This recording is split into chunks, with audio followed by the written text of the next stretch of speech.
വളരെ സിമ്പിൾ ആയിട്ടാണ് പറയുന്നത്. ആ സമയത്ത് അപ്പൊ അവിടെ എന്താ ജോലി ചെയ്ത് ഗൾഫില്? പക്ഷെ അവിടെ നല്ല ഹാർഡ് വർക്ക് ആയിരിക്കുമല്ലോ. 16 പിന്നെ അവിടുത്തെ ചൂടും കാര്യങ്ങളും എനിക്ക് തീരെ പിന്നെ അത് വിട്ട് ഞാൻ നേരെ ഇങ്ങോട്ട് പോകുന്നു. ഇവിടെ വന്ന് നാട്ടിൽ പോയിട്ട് എത്ര കാലം ഉണ്ടായിരുന്നു? നാട്ടിൽ കുറച്ച് കാലം ഉണ്ടായിരുന്നു. പിന്നെ പല ബിസിനസ് നാട്ടിൽ തന്നെ കുറച്ച് കാലം അങ്ങനെ ഇരുന്നു. പിന്നെ എനിക്ക് എന്തെങ്കിലും ചെയ്യണം എന്നിങ്ങനെ തോന്നിയപ്പോൾ പിന്നെ ഇവിടെ ബാംഗ്ലൂർ 1-2 വിസിറ്റ് നടത്തി. അപ്പം എൻ്റെ കാഴ്ചപ്പാടിൽ ബാംഗ്ലൂർ കൊള്ളാം എന്ന് തോന്നി. പിന്നെ മറ്റുള്ളവരുമായിട്ട് ഡിസ്കസ് നമുക്കൊരു പരിചയമില്ലാത്ത ഫീൽഡാണ് ഈ റെസ്റ്റോറൻറ്റ്.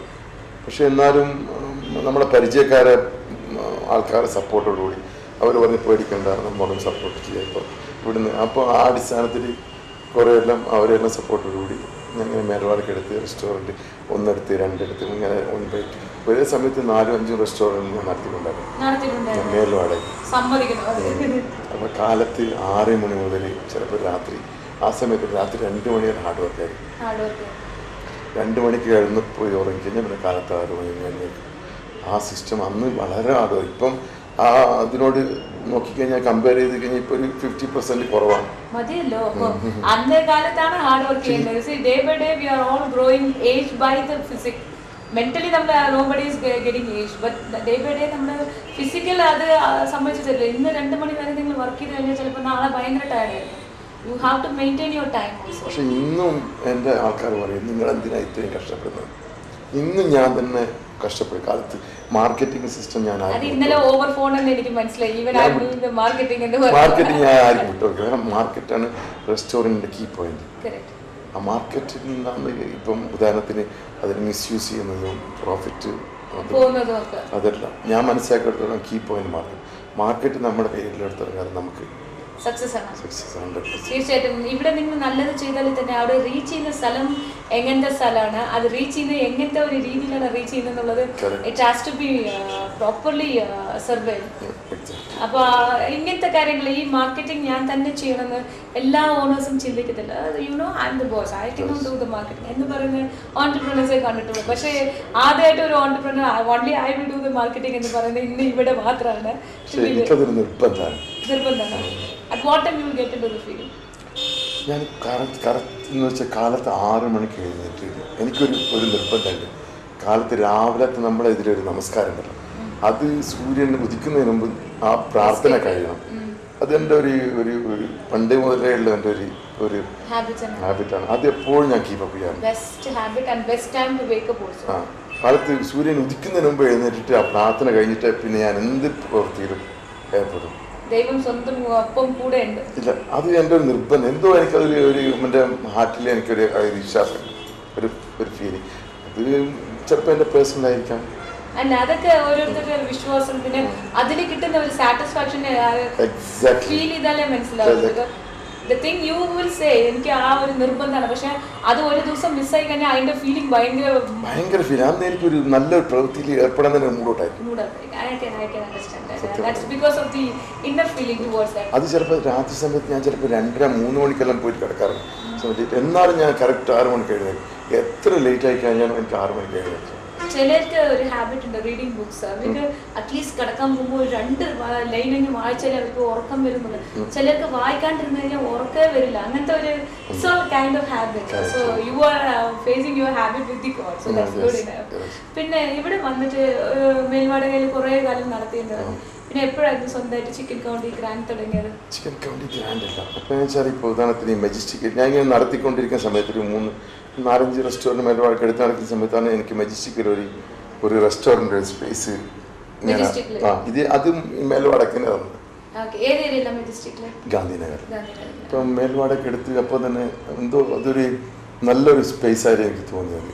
അപ്പോൾ ബിസിനസ് നമ്മൾ പ്രതീക്ഷിച്ചതിലും കൂടിയിട്ട് കുറച്ചും കൂടി നന്നായി വന്നപ്പോൾ അപ്പോൾ ഇങ്ങനെ നടന്നുകൊണ്ടിരിക്കുമ്പം എന്തായെന്ന് പറഞ്ഞു കഴിഞ്ഞാൽ അപ്പം മേൽവാടക എനിക്ക് തന്ന അദ്ദേഹം ഉണ്ടല്ലോ, അദ്ദേഹം ലാൻഡ് ലോഡും കൂടി ഡിസ്പ്യൂട്ട് സ്റ്റാർട്ടാവുകയും വീട്ടിൽ.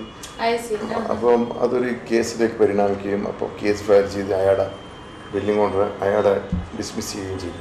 പിന്നെ ബില്ലിംഗ് ഓർഡറിനെ എനിക്ക് തന്നെ ഡയറക്റ്റ് വിളിച്ചിട്ട് എന്നെ പറയും നിങ്ങളെ നടത്തിക്കൊന്നു പറയാൻ എനിക്കന്ന് അങ്ങനെ നടത്തി ഏകദേശം ഒരു ദൈവം വഴി കാണിച്ചു തരുന്നത്. Otherwise, if there is no dispute between them, you will not get that.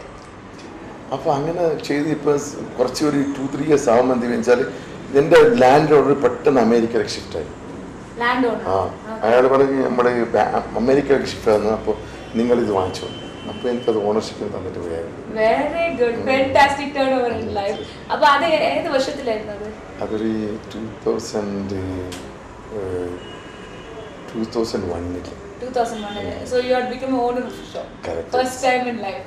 അപ്പോൾ അവിടുന്ന് എന്താ കാരണമായിരുന്നു ചിക്കൻ കൗണ്ട് ചെയ്യുന്നത് തുടങ്ങാനുള്ള പേര്? ചിക്കൻ കൗണ്ട് ചെയ്യുന്ന പേരെന്ന് പറഞ്ഞാൽ ഒരു ഡിഫറെൻ്റ് പേര്. ഇപ്പോൾ ഉദാഹരണത്തിന് ഒരു സ്വീറ്റ് നെയിം എപ്പോഴും ഇപ്പം ഒരു ബിസിനസ് പ്ലേസ് ആകുമ്പോൾ നമ്മുടെ ബിസിനസ് പ്ലേസ് എപ്പോഴും ജനങ്ങളുടെ വായിൽ എപ്പോഴും ഓർമ്മ വരണം. അങ്ങനത്തെ ഒരു പേര് കാണണമെന്ന് പറഞ്ഞു ഞാനിങ്ങനെ കുറേ ഫ്രണ്ട്സോട് സംസാരിച്ചപ്പോൾ അപ്പോൾ കുറേ ഫ്രണ്ട്സ് ഇപ്പോൾ എൻ്റെ അപ്പോൾ ഓരോരുത്തരുടെ പേര് പറഞ്ഞപ്പോൾ അക്കൂട്ടത്തിൽ ആരോ ഒരാളിങ്ങനെ കൗണ്ടി എന്ന് പേര് പറഞ്ഞു. അപ്പോൾ കൗണ്ടി ഈസ് സ്വീറ്റ് നെയിം എനിക്കും തോന്നുന്നു, കൗണ്ടി. അപ്പോൾ ഞാൻ അങ്ങനെ സെലക്ട് ചെയ്ത കൗണ്ടീസ് എന്ന് പറഞ്ഞ പേര്. ആ പേരും നല്ല പേരായിരുന്നു, അതായിരിക്കും മെജസ്റ്റിക്കിൽ നല്ല ബ്യൂട്ടിഫുൾ. കാരണം വെച്ചാൽ ആ പേര് വളരെ പല ആൾക്കാരും എന്നോട് പറഞ്ഞിട്ടുണ്ടായിരുന്നു, ഇൻക്ലൂഡിങ് മറ്റേ ഇതില്ലേ വെസ്റ്റേൺ യൂറോപ്യൻസ്, അവരുടെ ബ്യൂട്ടിഫുൾ പേരാണ് പല പ്രാവശ്യം പറഞ്ഞത്. ഞാൻ ഈ ക്വസ്റ്റ്യൻ ഇതേവരെ ഏത് ബിസിനസ്മാനും ചോദിക്കാത്ത ഒരു ക്വസ്റ്റ്യൻ ആണ്. Because this name sounds very peculiar as well as very attracting also. പിന്നെ അന്ന് തുടങ്ങി അവിടെ ഗാന്ധിനഗറിൽ തുടങ്ങി നല്ല. ഇപ്പൊ ഞാൻ ഇത് ഇന്റർവ്യൂവിന് മുമ്പ് നിങ്ങൾ പറഞ്ഞത് തിരിഞ്ഞു നോക്കേണ്ടി വന്നില്ല. അവിടെ business automatic through word of mouth തന്നെ ആൾക്കാർ വരുന്നുണ്ട്. അവിടുത്തെ മാർക്കറ്റിംഗ് ആവശ്യമില്ല, ഒരു മാർക്കറ്റിന്റെ ആവശ്യമില്ല. കാരണം നമുക്കവിടെ സ്പേസിന്റെ ഒരു പ്രശ്നമുണ്ട്. സ്പേസ് ഇപ്പൊ ആകെ ഞാനിവിടെ കിടക്കുന്നത് ടോട്ടൽ 1500 സ്ക്വയർ ഫീറ്റാണ്. അപ്പോൾ 1500 സ്ക്വയർ ഫീറ്റിനേക്കാളും കൂടുതൽ ബിസിനസ് ഞാനവിടെ ചെയ്യുന്നുണ്ട്. ഓവർഫ്ലോ. അപ്പോൾ അത് ഒരു ദൈവസഹായമാണ്, പഠിച്ചുകൊണ്ട് വലിയൊരു കാര്യമാണ് ഞാൻ വിശ്വസിക്കുന്നത്. അതോടുകൂടി പിന്നെ ഞാൻ അങ്ങോട്ട് ബാക്കോട്ട് തിരിഞ്ഞു നോക്കിയിട്ട് പിന്നെ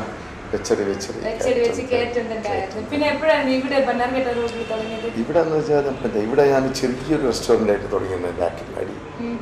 അപ്പോൾ ഒരു 5 years ബാക്ക് 5 കൊല്ലം മുമ്പ് താഴത്ത് ഒരു ചെറിയ റെസ്റ്റോറൻ്റ് ആയിരുന്നു. അതും ഇതേ സംഭവം തന്നെ. ഈ ബിൽഡിംഗ് ഓണർ ഞാൻ ഇപ്പം ബിൽഡിംഗ് ഓണറിന് എടുത്തില്ല, അയാൾ പെട്ടെന്ന് മരിച്ചുപോയ ഒരു മകന് കുറച്ചും കൂടി സ്മാർട്ടായിരുന്നു. അപ്പോൾ അയാൾ എന്നെ വിളിച്ചിട്ട് പറഞ്ഞു, നിങ്ങളൊരു കാര്യം എന്തുകൊണ്ട് നിങ്ങൾ ഫുൾ എടുത്തിട്ട് ഇമ്പ്രൂവ്മെൻറ്റ് ചെയ്യുന്നില്ല. അപ്പോൾ അയാൾ ഫുൾ സപ്പോർട്ട് ചെയ്ത് നമുക്ക് ഫുൾ തന്നതോടുകൂടി നമ്മൾ ഈ ഇൻവെസ്റ്റ്മെൻറ്റിൽ അയാൾ ഫുൾ സപ്പോർട്ട്. റെൻറ്റും അതനുസരിച്ചിട്ടുണ്ട്. പക്ഷേ ഇൻവെസ്റ്റ്മെൻറ്റ് എന്ന് വെച്ചാൽ നമ്മളിപ്പോൾ ഈ കാണുന്ന നിങ്ങൾ ഫ്രണ്ട് പോർഷൻ ഇത് മാത്രമേ ഉണ്ടായിരുന്നു.